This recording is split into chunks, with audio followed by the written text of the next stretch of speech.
ఎలా ఉంది? బాగుంది. Let's make mushroom rice.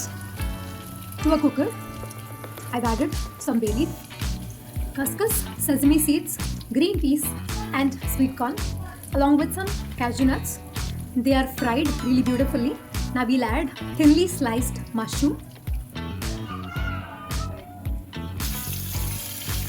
So we cook this until all the water is evaporated. As you see, the water is all oozing out. Now we add the washed rice.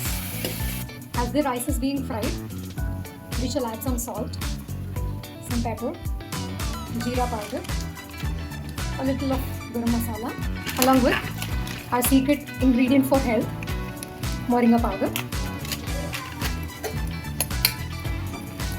Give it a quick mix. Very aromatic. So I've taken 2 glasses of rice. I'm adding 1:2, that is 4 glasses of water. We shall put the flame on high and close the cooker lid. We will wait for 3 whistles and we're good to go.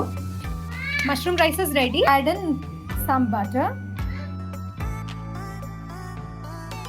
Smells very good. Do try the recipe and let us know in the comments how you liked it. Please like, share and subscribe to our channel.